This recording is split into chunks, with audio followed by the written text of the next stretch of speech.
세상에 떠도는 기묘한 그 담배. 첫 번째 이야기. 나는 매일같이 흡연구역에서 담배를 피웁니다. 역 군의 흡연구역에서 나는 담배를 피우고 있었습니다.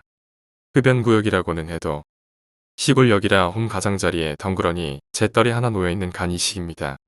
곧 깔끔한 노신사 한 명이 뒤에서 다가왔습니다. 가볍게 인사를 건네자 그는 품에서 담뱃갑을 꺼내 담배를 입에 물었습니다. 그러다 손에서 미끄러져 담뱃갑이 떨어졌습니다.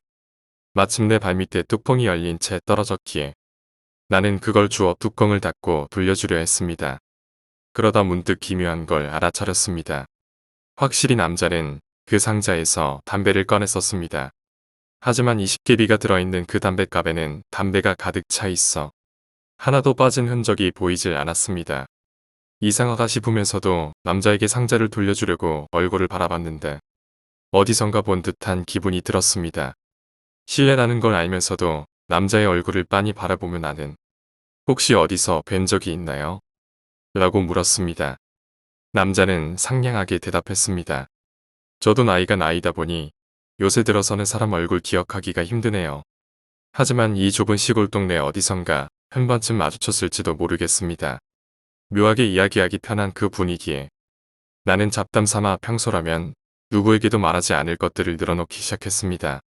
스스로도 내가 이렇게 수다쟁이였나 싶을 정도로 많은 이야기를요. 그는 그런 내 이야기를 실은 얼굴 한번 하지 않고 싱글싱글 웃어가며 종종 맞장구도 치면서 들어줬습니다. 먼저 담배를 다 피워버린 나는 그에게 다음에 또 어디서 만나뵈면 좋겠네요. 라고 흔해 빠진 말을 건네고 등을 돌려 개찰구로 향했습니다. 묘하게 그리운 기분이 들게 하는 사람이라고 생각하며 두세 걸음 걸었을 때 문득 나는 떠올렸습니다. 어릴 적 자주 담배를 피우며 나랑 같이 놀아주셨던 삼촌의 얼굴을요. 삼촌은 내가 대학교 2학년 때 세상을 떠나셨던 터였습니다. 나는 반사적으로 뒤를 돌아봤습니다. 삼촌은 마치 내가 돌아볼 것을 알고 있었다는 듯 시선이 서로 마주쳤습니다. 머리에 쓴 중산모를 살짝 들어 올리고 건강하게 일하며 상냥하게 웃어 보입니다. 착각일지도 모른다고 생각하며 나는 그대로 홈에서 빠져나왔습니다. 개찰구를 나와 흡연구역 쪽을 바라보자 그는 사라진 후였습니다. 시골역 홈이라 개찰구도 출입구도 하나뿐이고 그 사이 전철이 지나간 것도 아니었습니다. 나는 당분간 출구에서 그가 나오길 기다려봤지만 역시 나오지 않았습니다. 역시 삼촌이셨구나. 나는 고개를 끄덕이며 역을 뒤로 했습니다. 그로부터 얼마 후 삼촌 무덤에 성묘를 갔습니다. 그렇게나 좋아하시던 담배에 불을 붙여 올리고 예의가 아니란 걸 알면서도 나 역시 담배 한 개비 입에 물고 어릴 적 이야기를 했습니다. 어쩐지 무언가 가득 채워진 것 같은 기분이었습니다. 담배 연기가 그리운 삼촌의 냄새를 떠올리게 합니다. 그날 이후 나는 매일같이 그 흡연구역에서 담배를 피우고 있습니다. 다시 삼촌을 만날 수 있지 않을까 하는 생각을 하며 그리운 옛 추억을 곱씹어가며 두 번째 이야기. 피해자 여성. 지금에야 큰 디자인 사무소에서 일하고 있지만 전문대를 졸업한 후 한동안 나는 학교 취업센터에서 연결해준 상조회사에서 사진 제작 아르바이트를 했었다. 장례식의 경우 기존에 찍어둔 사진에서 얼굴 부분을 스캔해 정장 차림에 합성해 영정 사진을 만드는 게 기본이었다. 결혼 사진의 경우에는 전체적인 수정 정도만 봤었고 그거 말고는 사실 사진에 관련된 일보다는 별 상관없는 자빌 투성이었지만 그러던 어느 날 어느 20대 남자의 장례식 영정 관련 일을 맡게 되었다. 그런데 60대쯤 되어 보이는 고인의 부모님이 기묘한 의뢰를 해왔다. 세상을 떠난 아들의 결혼 사진을 만들어 달라는 것이었다. 미혼인 채 병으로 죽은 아들이 너무 불쌍해서 견딜 수가 없다며 어떻게 만들어서라도 결혼식 사진을 남겨두고 싶다는 것이었다. 뭐 할 수 있는지 없는지는 합성할 기본 사진만 있으면 가능한 일이다. 하지만 회사에서 제대로 하청받아 일하는 것도 아니고 아르바이트생 주제에 확답을 내줄 수도 없다. 결국 나는 그 자리에서는 답을 피하고 정사원으로 일하던 선배에게 상담했다. 그건 묵화살이일 거야. 선배는 말했다. 부엌구 지방 쪽에서는 결혼 전 죽은 남자한테 마치 결혼식을 올렸던 것처럼 그림을 그려 신사에 바치는 풍습이 있다더라. 그걸 묵화살이라고 하고 없어진 풍속인 줄 알았는데 그것도 아닌가 보네. 그럼 어떻게 할까요? 야, 그런 걸 회사 차원에 해줄 수 있겠냐? 뭐, 굳이 내가 개인적으로 도와주겠다면 그건 말릴 수 없겠지만, 그래도 웬만하면 하지 마라. 그런 건. 선배의 충고에도 불구하고 나는 그 일을 맡기로 했다. 너무나도 괴로운 듯한 표정으로 내게 부탁해왔던 고인의 아버지와 장례식 내내 울고 있던 고인의 어머니가 마음에 밟혔기 때문이었다.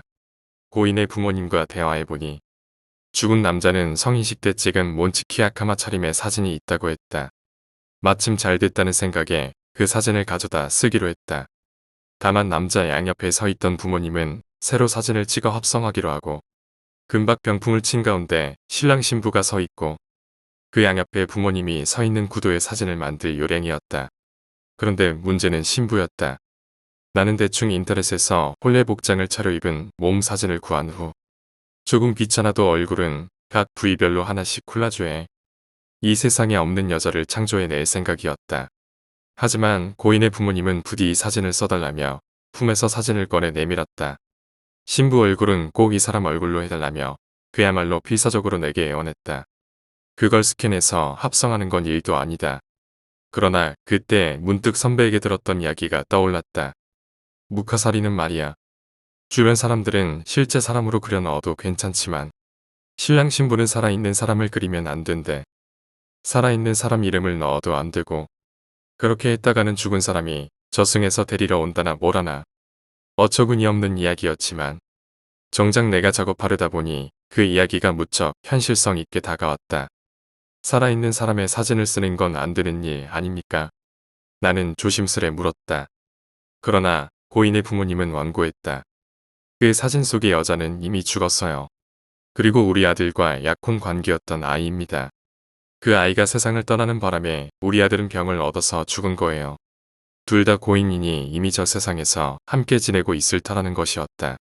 이 사진은 그저 증명으로서 남기고 싶은 것이라는 설득에 나는 반신반의하면서도 그 여자의 사진을 받아들었다. 나는 사례금으로 10만 엔을 받았다. 사진은 곧 완성되었고 마지막으로 아들과 약혼녀의 성을 갖기 위해서 써넣었다. 신사의 에마로 걸기 좋게 패널 액자에 넣어 건네주었다. 내가 만든 것이었지만 썩 잘 만든 작품이었다. 고인의 부모님은 기쁜 듯 연신 고개를 숙여 인사했다. 이걸 가지고 고향으로 돌아가겠습니다. 선배가 말했던 대로 조오쿠 지방이었다. 나는 조금 섬뜩했지만 그리 깊게 생각하지 않기로 하고 그들을 보냈다. 그리고 2주일가량 지났을까? 지역신문에 사고 기사가 났다. 병원 앞에서 구급차에 치여 즉사했다는 것이었다. 문제는 그 구급차에 내가 영정사진을 맡았던 죽은 남자의 시신이 실려 반송되던 도중이었다는 것이다. 신문에 피해자 여성의 사진은 실리지 않았다. 다만 그녀의 이름은 내가 사진에 적어넣은 이름과 같은 것이었다. 세 번째 이야기, 쓸모없는 것. 내가 고등학생이었을 무렵 아버지가 암으로 돌아가셨다. 내가 어렸을 때 아버지는 좋은 의미로도 나쁜 의미로도 날 제대로 한 명의 사람으로 다뤄주셨다. 어렸던 나는 못하는 게 많았고 그때마다 아버지는 화를 내셨다. 나는 도움도 안 되는 쓸모없는 거라는 소리를 많이 들었다. 난 아버지와 성격이 닮았다고 하던데 아버지는 나를 탓하기보다는 나를 통해서 자기 자신을 탓하는 것 같았다. 그래도 나는 똑똑한 아버지를 무서워하면서도 좋아했고 아버지는 기분이 좋으시면 나와 많이 놀아주셨다. 그런 아버지가 암으로 인해 쇠약해지시고 점점 한 사람의 몫을 해내지 못하게 되셨다. 병이 가져오는 아픔은 상당한 것이었는지 아버지는 괴로움 때문에 자주 몸부림을 치셨다. 그러나 나에겐 의학적인 지식 같은 건 없고 고통도 정확하게는 몰랐기에 아무것도 할 수 없었다. 그러다가 괜찮아요. 라는 말을 되풀이하는 의미도 모르게 되고 나는 그저 멍하니 있는 것처럼 담담하게 되어갔다. 그리고 그쯤 아버지의 성격도 점점 비뚤어졌다. 분명 병이 가져온 아픔의 탓이었다고 생각한다. 아프지 않으실 때에는 그래도 그때보다 좀 더 나았으니까. 어머니의 귀가는 늦음으로 아픔이 가장 심할 땐 언제나 나와 아버지. 이렇게 단 둘뿐이었다. 고통 때문에 사람 한 명이 해낼 수 있는 일도 못하게 되고 성격도 우울하게 된 아버지에게 나는 병 때문이라고 생각하면서도 굉장히 실망했다. 그때의 아버지는 식사를 해도 자주 토하셨는데 먹고 싶어도 먹을 수 없다고 종종 말씀하셨다. 아버지는 뭔가 먹는 걸 좋아하셨으므로 정말 그쯤부터는 성격이 확 비뚤어지셨다. 그런 아버지가 나에게 나는 병자니까 잘 모셔라라는 말씀을 하셨다. 확실히 당연한 말이지만 나는 그때 처음으로 자각한 감정이 있었다. 아버지에 대한 증오였다. 내가 어렸을 적 할 수도 없는 걸 억지로 시켜서 실패하면 쓸모없는 것이라고 욕을 먹었던 게 꽤나 트라우마였다. 쓸모없는 건 버린다. 아버지는 자주 물건을 버리는 사람이다. 그러니까 나도 언젠가 버려질 거라고 떨던 것이 순간적으로 떠올랐다. 키워주신 부모님에게는 감사해야 한다고 생각했었는데 아파하는 아버지에게 아무것도 할 수 없는 나 자신에게 나는 쓸모없는 거라고 만성적으로 업신여기며 욕했던 점이나 아버지의 말도 있어서 꽤나 지친 터라 이성을 유지할 수 없었다. 지금은 자신만 지키려고 했던 내가 완전히 나빴다고 생각해. 아버지에게는 정말로 죄송스러운 일을 했다. 아버지를 향해 쓸모없는 거라고 말하며 엄청 웃어버렸다. 그때 아버지가 하신 얼굴을 잊을 수 없다. 아버지에게 마지막 일격을 날린 건 분명 바로 나다. 아버지는 그로부터 2주일 뒤에 돌아가셨다. 나는 슬픔보다도 드디어 자유가 된 것 같아서 상쾌한 기분이었다. 거기에 대해서도 자기야모는 꽤 있었지만 사실을 말하자면 안심했다. 그리고 일주기가 끝난 밤 나는 아버지를 먹는 꿈을 꿨다. 피가 도는 스테이크, 큰 뼈에 달라붙은 고기, 내장 꼬치구이. 이걸 전부 다 먹고 나니 디저트로는 아버지의 머리가 캐러멜 소스랑 이것저것이 뿌려진 상태로 나왔다. 꿈속에서 나는 자신이 먹은 고기가 아버지의 고기라는 걸 알면서도 아무런 생각 없이 그걸 다 먹었다. 얼굴에 고기를 나이프로 자르고 접시에 놓인 소스에 찍어서 먹었다. 달고 즙이 많은 그걸 다 먹었다. 뇌부터 등뼈의 골수까지 부드러운 부분은 전부 다 먹었다. 그리고 거기서 난 눈을 떴다. 잠에서 깨어나니 이불이 피투성이었다. 일어나라고 손으로 이불을 잡으니 느껴지는 격통. 아무래도 나는 자신의 팔을 먹어버린 듯 했다. 침실에 있던 거울을 보면 입가가 피투성이가 된 내가 있었다. 어머니와 함께 병원에 가니 깊지는 않았지만 파여 있었다. 역시 먹고 있었구나. 아버지가 나를 혼낸 건가? 내가 이상한 건가? 잘 모르겠다. 아마 후자가 아닐까? 지금은 내 역사상 이게 제일 무서운 이야기. 지금은 다니고 있지 않지만 상담을 받은 적도 있다. 아버지는 약간 의료에 가까운 직장에 다니셔서 입원은 꺼려 하셨는데 내가 폭언을 내뱉은 그 다음 날에는 입원하셨다. 입원한 뒤에 아버지는 마취약으로 인해 온화하게 되셔서 옛날의 아버지로 돌아간 것 같았다. 돌아가시기 며칠 전부터 의식이 몽롱해지기 시작했고 마지막 순간에는 날 향해 눈을 크게 뜨고 뭔가 열심히 말하려고 하셨지만 목소리 자체가 나오지 않았고 그러다가 얼마 되지 않아서 돌아가셨다. 간호사가 말하기를 마취약에는 마약이 들어가 있으니 그런 일은 흔하다고 했지만 아버지가 눈을 크게 번쩍 뜬 모습도 꽤나 무서웠다. 건조해져서 푸석푸석해진 각막으로 이쪽을 째려보는데 마치 반사체 같은 그런 느낌이었다.